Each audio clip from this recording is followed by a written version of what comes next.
Hello and welcome. I'm going to present you something today. It's going to be maybe rather short, and I want to engage with you in the conversation about the way we make demos here in ASD. So yeah, I did this survey of 70-something demo scene producers, and I asked them the question, what stops you from making your next big, great demo? So these were the answers. The first was, yeah, not enough motivation, because we're intimidated by Farbrush and all that, and we just cannot do anything. Yeah, I have 22% says I'm doing other things on my computer, so I don't have time for this. Similarly, many people say I have a girlfriend, I have a job, and but most of people say I don't know how to start. Isn't that very difficult? And some others say I don't know. I can start. I can find some time, but I don't know what to show. So okay, we can make a tunnel, we can make objects rotate and do this and that. But yeah, there must be more in a demo than this. So I'm here to try to answer some of these questions, and I'm going to show you how I do it in ASD together with the other guys, and it's really very simple. Now, I don't claim that I know the ultimate truth, and nobody does, and there are people, maybe in the next seminar by Bonsai, he will say exactly the opposite things. So you can believe none of us, or you can believe both of us, but it works for us, and it has worked for me for quite a few years. So give it a shot if you think. Yeah, as I was saying, there are lots of ways to start a demo, but basically there are two different categories, I think. The one is to use something like a tool, like Demopaya or Addict or Werkzeug or whatever, and that could be, depending on the demo you want to do, a very flexible solution, because I can see the flexibility if you're working with artists and you want the artist to be doing stuff while you're doing something else, so it splits the work quite easily.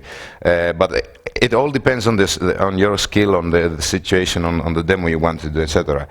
Or you can just hard code everything in C, yeah, using a rather minimalistic set of libraries, which is exactly what I do. And many people who are doing much smaller demos, like see the 64Ks and 4Ks, have to follow, of course, the second option. There's no other way around it. Yeah, the demos we do are very hard-coded, to the point of even just typing OpenGL commands, like even GL, begin GL.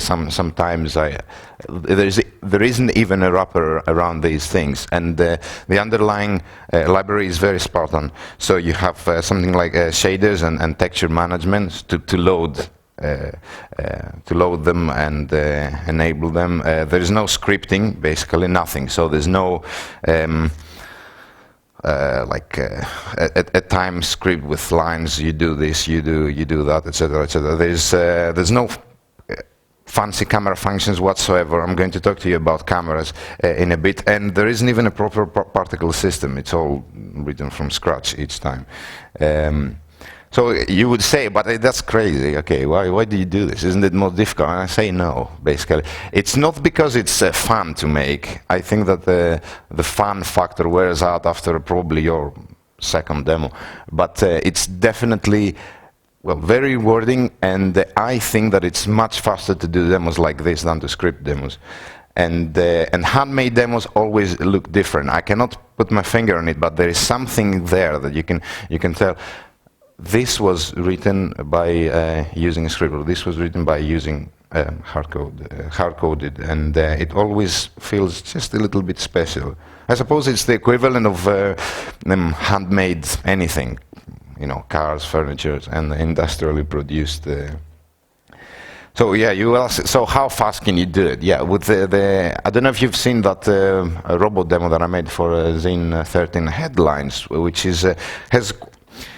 The concept is quite simple, but the cameras and the path changing is quite a difficult thing if you want to do it by a tool that you have made to make demos. If that wasn't part of what it was supposed to do, but it was it was very fast to make. I think it was something like a few days. On the other hand, yeah, something really big like a iconoclast would take ages to make without an editor. Some people will say, we've made this, and it is a really big demo, we've made it in 2 weeks. Well, I cannot make something like Iconoclast in 2 weeks. It will take 2 or 3 months. But I think the effort shows, and there are some stuff that I'm really convinced that you can just not replicate using a demo editor, because it would be too complicated to do in the editor. Therefore, the editor had to be like a superset of everything you could possibly do, and that would mean that the editor would probably need to be worked on for years and years and be something really big to be able to take care of everything. So the way it works for me is that I have a frame, and within here you have within the frame you have action. It's like putting things on the canvas, and I'm just giving you the nomenclature so that we know what we're talking about. It's obviously you'd have start frame and stop frame and things in the middle, but I'm going to explain what a scene and an action is in this case. Yeah, usually the small demos are one scene, and it's usually one camera, or you can have as many cameras as you want, but it's just code. So start of the scene code, about 2,000-3,000 lines of just C code, and then end. And that's how you make one simple demo. If it's something really big, like I don't know, LifeForce has indeed 12, and then you have the problem of linking these things together. So when I will talk about transitions eventually in my presentation, I will say what's the difference between moving from one scene as I defined it here to another, and from one action as I defined to another. And I say that generally, if you have very few scenes, then it's easier to control the demo and make much smoother transitions.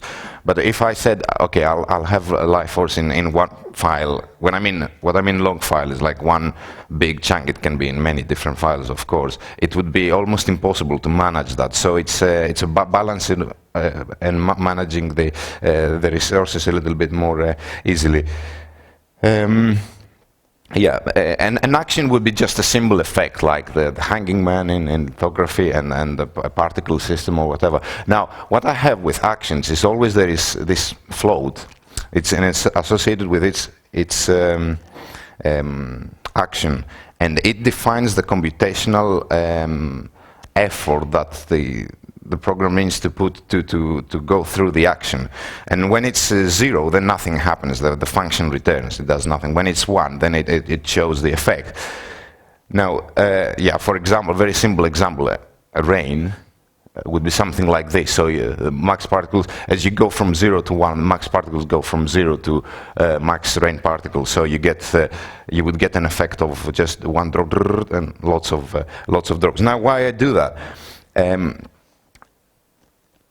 Yeah, so that I can cross-fade actions. This isn't an effect. I'll tell you why I use it.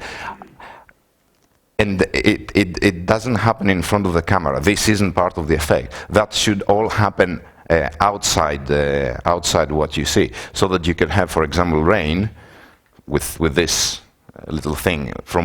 It goes from 5 to 6, between 5 and 6 seconds. You get the rain starts.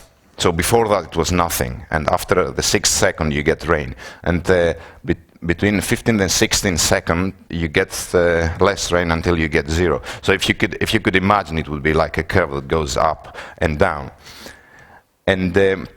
and this is very important, because this way you can get one action and another action and cross fade them in a way between them, so that you don't have any frame rate spike. So everything in a demo, and that's like the cardinal rule. Don't change the frame rate too fast or too slow. So everything that happens has to smooth in and smooth out. Yeah, and everything that I have must follow this rule, even if it's just a mesh. So I don't just say mesh appear, mesh disappear. I say mesh appear with FC times the maximum number of triangles, and then it goes You have the object, and then it disappears. But all this, it has nothing to do with visuals, and it's all about frame rate. So what usually happen would be that you would have, let's say, a fire effect. Okay? A fire effect that fades in. You would have, let's say, from 0 second to the first, you would have the particles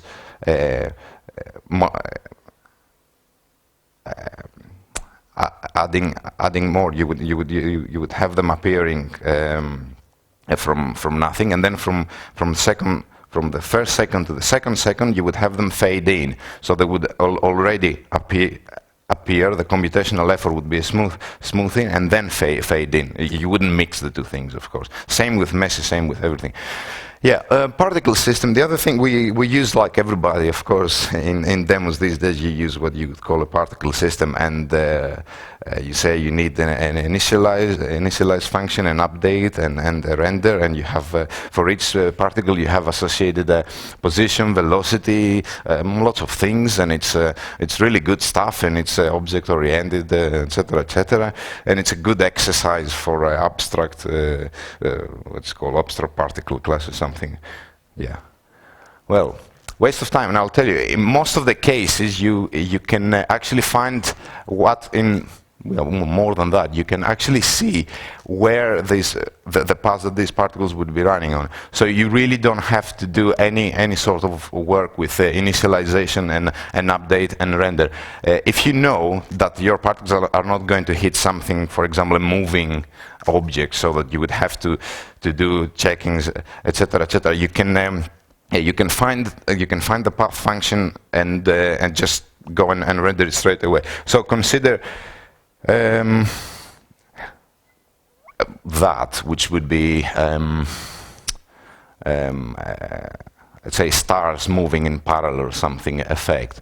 So rather than having it, etc., etc., you have your random seed, and then you have this function which is like a sawtooth function. So it goes, unless I haven't made a mistake here in the code, forgive me about it. So it would go like this. So particle would go from the beginning to the end, then back to the beginning, and all this with a random speed.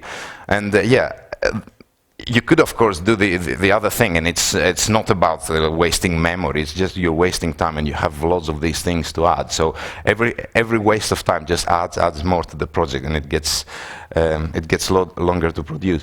So with this 5 lines of code, and you have something like this straight away. I really don't remember the last time that I did a non-predeterministic, let's say, particle system for a demo. I mean, there are lots of particle effects systems in our demos. Now, the other thing is that I just show you that I used an SRAD, and basically what I do, I have a random seed for absolutely everything I put in a demo. So let's say if it is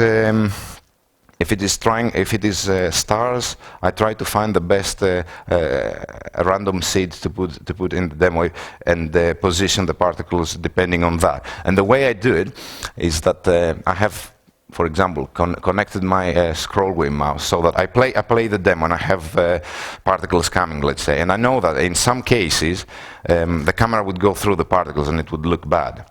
So the SRAM that I show you is connected to the mouse wheel. So I play the demo, and I go like this until I find one state that looks good, and then I save that. And that is for everything. Whenever, example. It's not just position. It's speed, speed of ribbons unfolding. You have. I will play a video, and I will show you what I mean in the tunnel scene in the animal.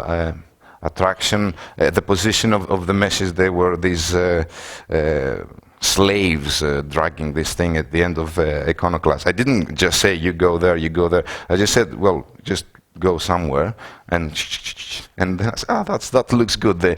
You don't have one mesh inside another, so that works. How do I do this now? Let's see.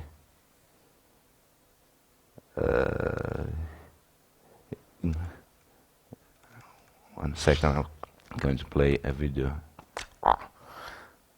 Desktop, yeah.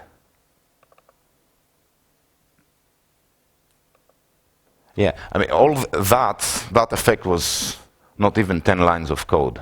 Everything that was moving in and out, apart from the camera, of course, it was a little bit more.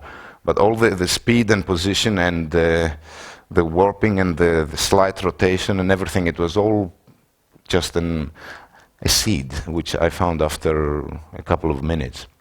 So that's good then. Yeah. Cameras too. It's quite hard work, and basically cameras take probably 20–30% of my time on a really big demo, trying to find a really fitting camera. And until maybe not very recently, but let's say 2003, I was thinking that definitely cubic interpolated splines is the best thing. You just put points in space and it works. But it doesn't seem to work. I cannot put my finger on it, why I don't like it anymore. But these days, I mean, apart from a few special cases when, like the rainbow chase in Life Force, the splines are already set, so it would be just a waste of time to try to find some other movement. But these days, the only two functions that I base my movement is an ellipsis. So imagine a circle like this, thing in the middle, camera going around like this or like this, and then a linear movement. So you have something like this, and you go between this and this using an S-curve, and just literally interpolate the glue, look at numbers. So usually what that would result in would be something like this.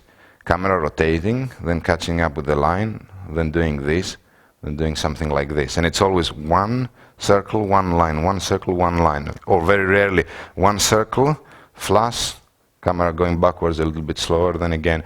And it's much smoother, and it's very, very controllable.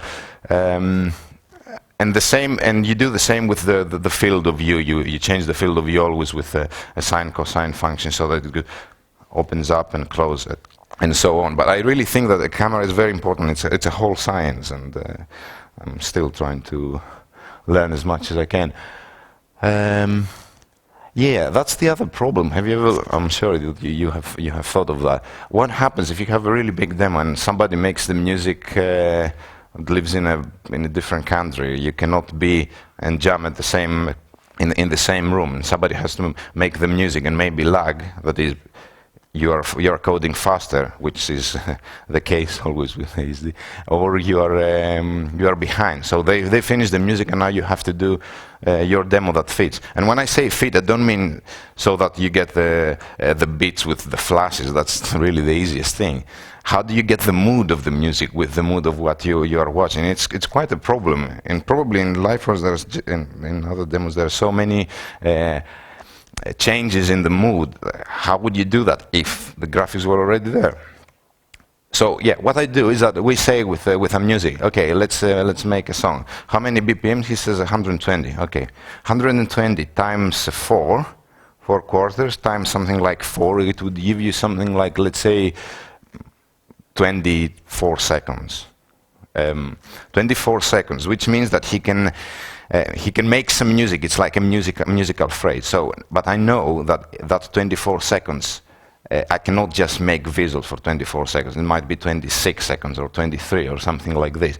So the way to do it is I basically slow down the demo very slowly, so that it's not noticeable.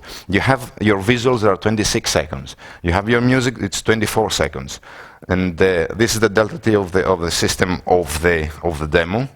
It comes back from the system as something. If you add it, you get the time, of course. Now, if you multiply it with something like this, which is if it's 1, then it goes like down and up to 1 again. It will slow the demo a little bit and then make it faster. And the integral of that will be, which is time, will be smaller, so that you're slowing down your demo and you get to the music just perfectly. And again, I put that factor, or maybe that factor. Any of these factors will do. Obviously, it's better to have to change this factor rather than this factor, because if you change that to 0.9, eventually you will slow down your demo by 90%, and it will look like something weird is happening. So by changing that, you're slowing down your slowing down. And yeah, I put that in the mouse wheel. So I go through the demo, I play the demo, I move it. Do the visuals fit? No, again, yes. And then I save it, and that's how it works. Yeah, and you think now, okay, we have all this, now what to do? How do you feel the demo? You have to think what a demo usually is. So you have introduction, end. I always forget about those things, because that's the easy bit. And it doesn't need any proper transitions or anything, just forget. So then you have scene, and then you get a breath, typography. So I can make something with doing something with typography is really easy. You can generate ideas all the time. And if you have typography, scene typography, it's much easier to get on to the next idea. And there are lots of things you can do with typography. Well, you need credits, you need the title.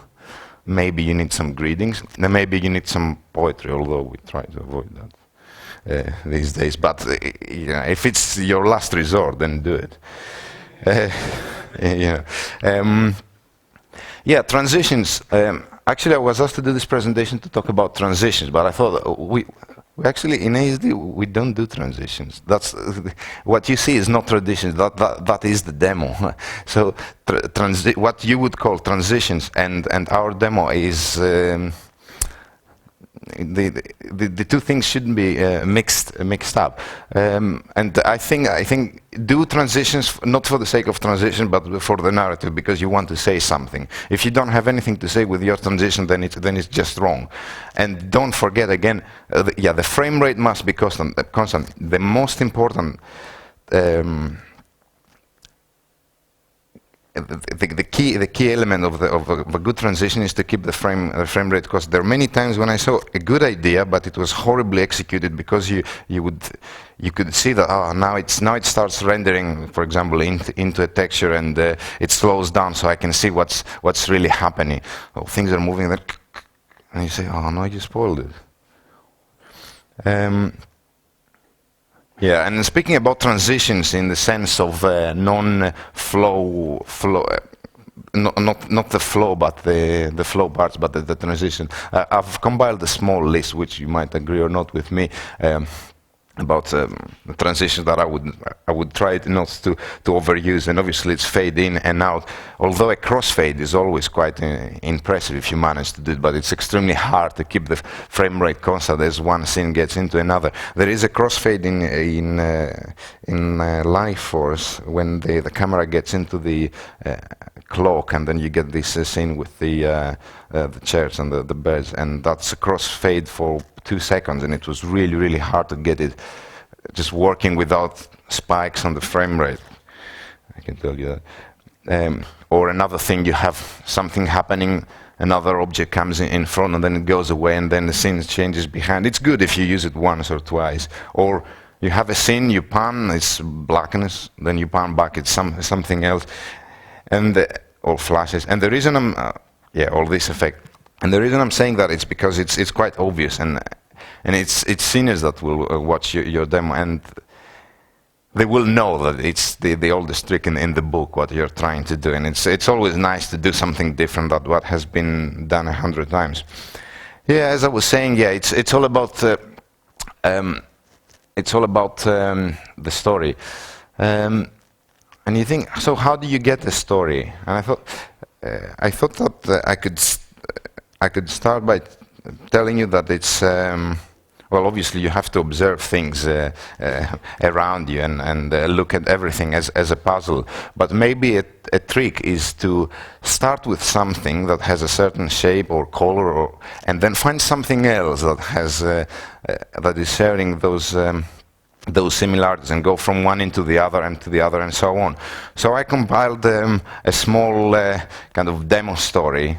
Well, I put together in 2 minutes, so it might not be very impressive, but it could make it into a very interesting 2 minutes part of a long demo. So, for example, I start with let's say the moon, okay, a circle. Yeah, now the moon, being a circle, looks like the dot on the letter I, so I have a chance to do some typography. So I do some transitions from one into the, not transitions, but I can zoom out and see that it's moon and the I, and there is a word there. And that typography, what it looks like a train, basically, it's long, like a train. So you can have it running in a tunnel. Now, as it's running in a tunnel, it will come out of the tunnel eventually, and something else will come out too. So you can have insects like flying flies or dragonflies, something interesting. Now, these things will land on something. Let's say they will land on a pop-up book. I don't know if you've heard them. You open the book and there are 3D like pop-up cards and drawings, so they can crawl the book, which would be 2D, and then the third dimensions, which is something else. Now, what would it be on the book? It could be some figures in figures on the book, like some people. You zoom out, and the book is in a shop, is in the front of the shop. You move out more, and it's in a kind of a Fairlight ambient occlusion render city. And I know this has been done many times before, so maybe skip that part. Now, what that city is standing on a plane, like a cube, that also has been done probably, which rotates around, and you have your city here, and you have something else here. So you rotate them, and you have that something else here. And that something else, I don't know if I have more, probably I don't have anything more. Yeah. Yeah, and you have something else that's happening on the other side, which might be connected to that moon. So you could say the other thing that is on the other side is also sharing some similarities with the moon, or something that could be before the moon. So you can have a circle going from one into the other. You can have the sun, for example, so that you give some concept. Moon, like let's say the concept could be the beginning of the day, something like this. So you have the concept and you have the transition. But as you see, it's not for the sake of transitions. It's about the flow and the narrative. Yeah, so yeah, we put all our effects now that we almost have a demo. So yeah, what do we do with the background? And it's always this question. People find the black backgrounds boring. So I have a couple of options for you which might work. One is a very low-key skybox, really, really low-key.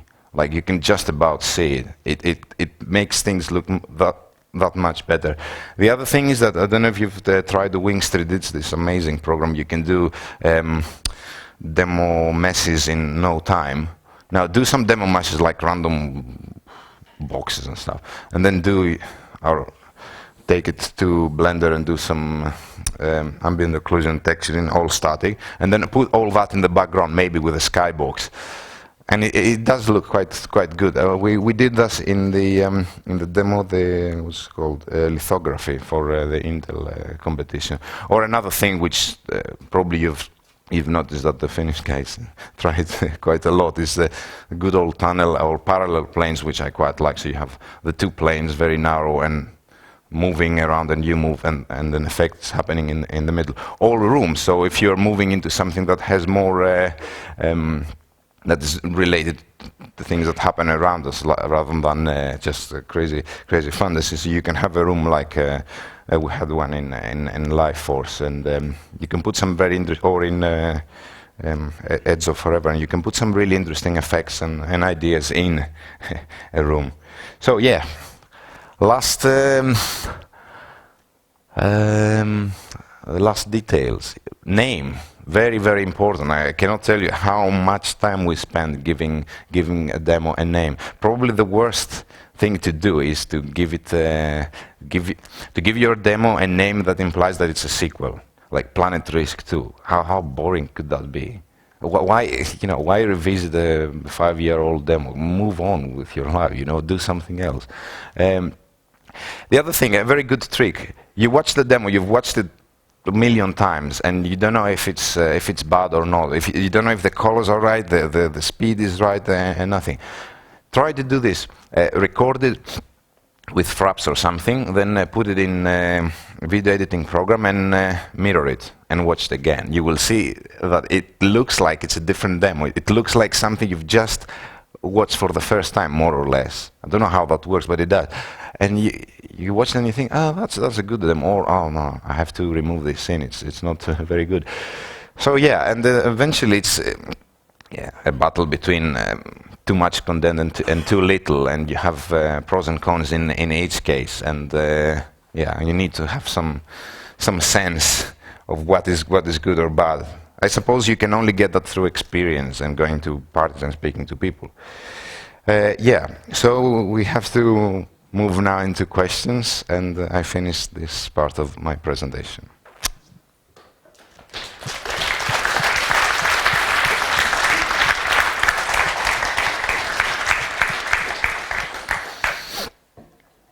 Drink a little bit of water. So if you have any questions to ask me, just absolutely anything regarding either our productions in ASD or my presentation right now. Yeah, I have. Does it work? All right. When you're making the demo, and when I make a demo, I have a lot of loading times, and I disable effects to be able to start quicker and jump into the scene I want to, code or edit. How do you? Can you fast forward in your demos? Do you disable effects, or what do you do to keep development quick?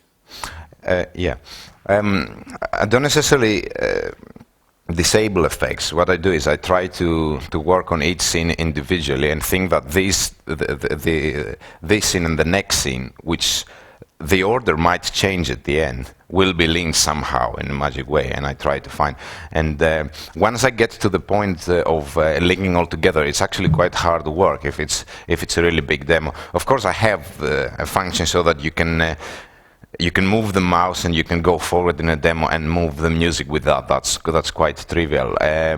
But usually it takes me something like 2 weeks to put everything together, and it's the one step that I really don't look forward to. For something like Life Force, there was just so much code, and thinking that these things have to link, and with the frame rate constant, it can be a bit of a hassle. But I think at the worst case, it was 2 weeks to put that with Life Force, and it was hard work, but it's very doable. But I don't disable effects just to move forward. I have to finish something first and then start something else. Sometimes I might be working on 2 scenes at the same time, but not more than that. What would you adjust to get those transitions, the frame rate drops? Well, what would you change to get like this smoother transition? Yeah, well, as I was saying, what happens is that you have the scene, and the whole scene has an easy in and easy out kind of function. So I have this tool which records the frame rate, the instant frame rate, and it gives you in a graph. So I can see where I need to adjust this balance more. And usually it's effect fades in, then plays, and then fades out, and then the other line of the other effect goes in like this. So if you add them, they should all be at the same line. But because that line it should be the frame rate, but it's not. It's how many triangles, for example, I'm rendering. That's not always the case. Now, I go back to that program, I look at the frame rate, and I readjust until it just works. It's not, of course, it's not just a matter of the problem is not just with sending more triangles into the card or fill rate. It's texture caching. There are lots of little things that you will see at the very end of the production. But again, the adjustment is not hard. You can do it in a couple of days, really, and it just works.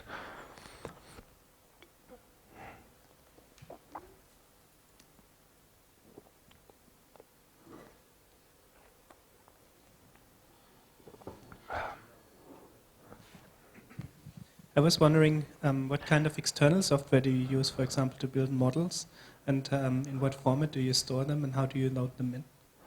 Okay. I actually only use Wings 3D.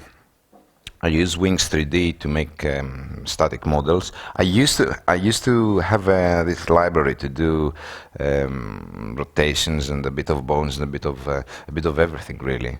But I found out that I prefer doing all the movement, which isn't much anyway, but all the movement through either through code or through a vertex shader. So apart from Wings 3D, and I store it in either 3ds or OBG.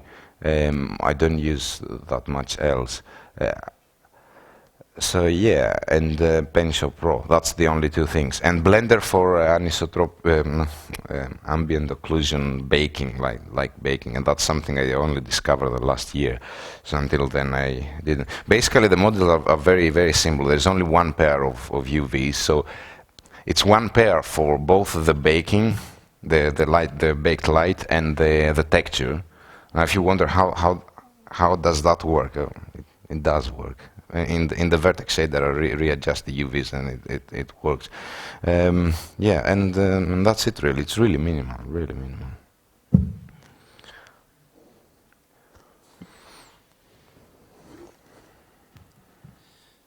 So one of the reasons you mentioned that you prefer to hard code all the movements and the things instead of using a tool for it is that it's more flexible. You can put in any formulas for the camera movements. And yeah, well, that's one thing. Yeah, and there is another thing, of course, because I need to make a tool, and I don't want to lazy. But couldn't you? I mean, you could have a tool which allows the same flexibility, where you could enter the formulas into the tool and still have the benefit of the tool while having the flexibility of hard coding it. Yes, but you still have to make the tool. So, and I don't want to spend 6 months making tools. I want to spend 6 months making demos. So, I mean, even if I had this magic tool, it would still be all of putting in functions after functions. So, why not just do it in code to start with? I mean, some people say, yeah, visual program. You can drag and drop this box, and that will do an S curve, and then you can drag and drop this box, and that will do a flash. And then, yeah, well, first of all, it's making demos with flashes and rotating things are getting a little bit boring now. And second, it's faster just to type it in rather than move boxes around. And then your own tool, of course, will crash, and then you will be cursing, and you will get annoyed, and you will stop making demos. And what's the benefit of that? Yeah.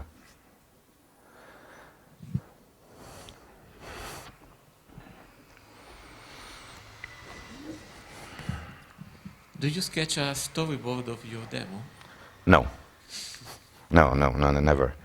The whole demo is always in my head, but as individual scenes, and the scenes change at the end. But it's interesting because always something magical happens, and I always say that one day I will really, really run out of luck with this.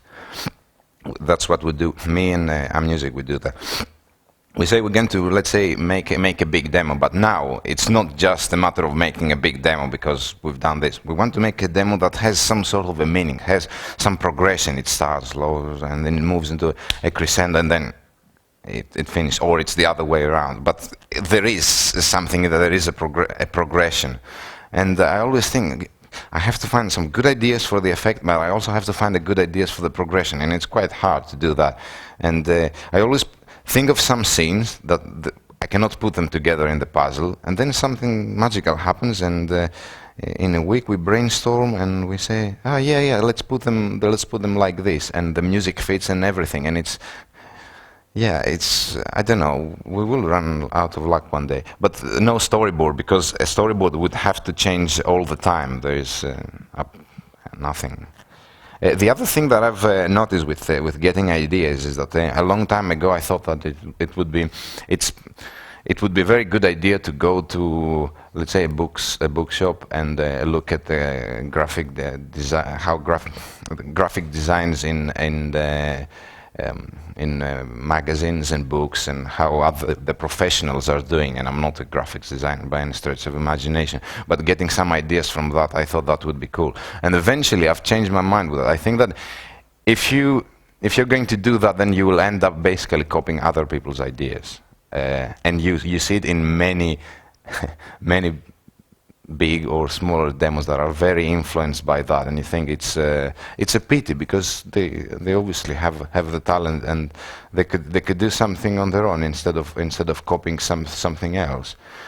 We get inspiration, of course, but rather than get inspirations from a magazine that was published last month, I think that probably the best thing, or what works for us, is to get inspirations from art movements that may have passed. So you can say pop art or cubism or something like this. Yeah. If only I could read that, though. It's a little bit far. Okay.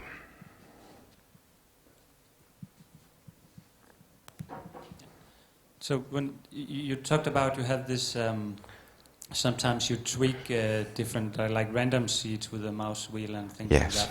When you have some effect which has lots of different parameters you need to tweak, do you just try them out in the code and run it again, or do you have any other method of adjusting parameters? I run it again, but that has never been a problem.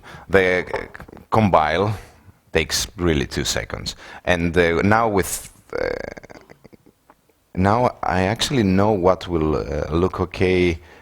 I know what most of the parameters are first time around, so I don't have to play too much with that. You can say that even for a simple effect like that tunnel effect that I showed you, there are, let's say, 10 parameters, and you could spend the rest of your life trying to find the best fit for these parameters. But there is no best fit. Because if you're going to spend 1 month working on this simple effect, then by the end you don't know if that effect looks good or bad anyway. So I try to minimize that time. I say spend 5 minutes playing around with these values, and if you cannot get the best fit, then leave it for tomorrow, and so on.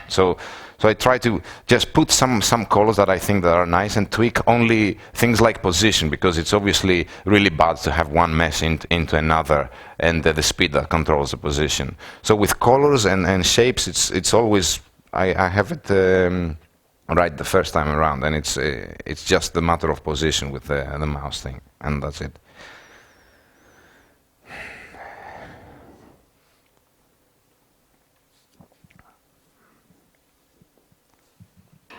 So when you make a demo, what's there first, the music or the code?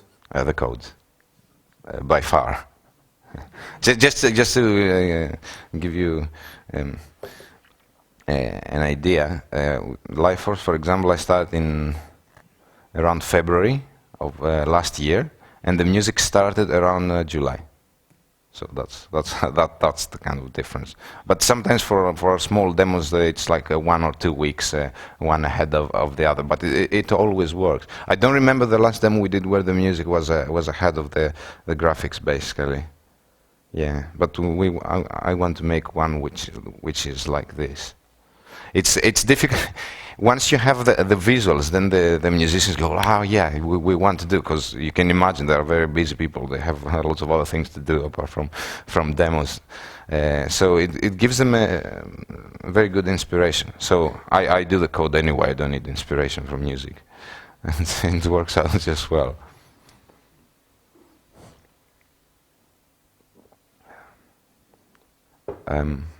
Okay, have we finished now? We can no. Well, if we don't have anything else you want to ask, yeah, thank you very much for coming here, and I look forward to see you in. Blah blah blah. Okay, there's actually one question on the IRC. Oh, okay. From online watching people. Oh. Oh, okay. Tomoya from Poland, I think, wants to know if ASD writes a plan for the demo or if they just remember everything. A plan? Yeah, we just remember everything. Well, I didn't. I hope the question is answered. Yeah, well, there isn't that much to remember anyway. I mean,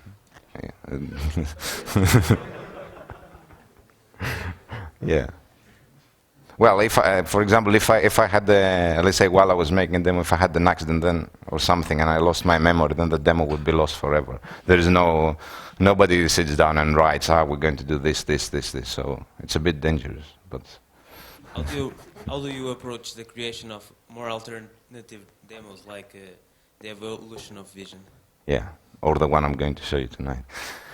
Yeah, that is a good question, because it's completely unrelated to almost anything that I've said here, and that's the kind of demos I enjoy more doing, a lot more. And what I wanted to say yesterday, but I didn't, because it would be maybe a bit insulting to the Cineorg Awards, was that we would rather get the award for the Walls of Eric's rather than Life Force. Yeah, or the other demos that we do. How do you approach making content for that? Well, it's just for these demos it has to be one idea. It cannot be two ideas at the same time. So you cannot say I'm going to make an alternative demo that has two parts and they interconnect, because that's you've missed the point. Then you're back into mega demo mode, let's say. And that idea could actually be, as I said, coming from an art movement of the past or the present. So, for example, the one I'm presenting today has is influenced by a little bit of op art, isn't it? Op art as well, with the visuals, and our own Greek art. So. Yeah, and watching other demos, I really cannot tell how you get ideas. But like, for example, the Walls of Eric's, I thought, wouldn't it be nice to be a demo with an isometric engine? And I thought isometric engine, like in Zaxxon. I thought, oh, what if I make like a scroller with isometry? And so you make it. And similarly, I hope in the future I will make more of them as people appreciate it more and more. So yeah. And also, I must just add to that, the musicians really like it because it gives them an opportunity to do something very different. Something, play around with the rhythm, and because we don't care about winning or losing in the competitions, not that it matters anyway, but you can do whatever you want basically, and I think that's what makes an interesting group is diversity. That's the most important thing is diversity, not to be typecasted, so people don't know what to expect next. It's anything.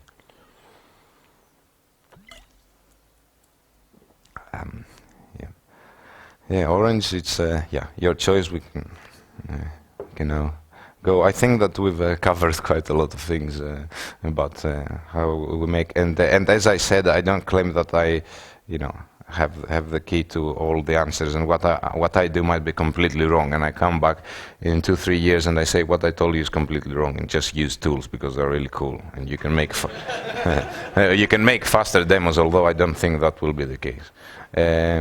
But anyway, so I hope that I helped a couple of people see the process of creating a demo from a very different viewpoint. Especially that random thing. It's quite an interesting idea, and the slowing down and up of the demo, which I use all the time.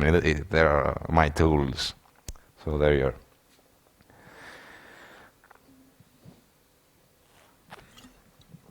Okay.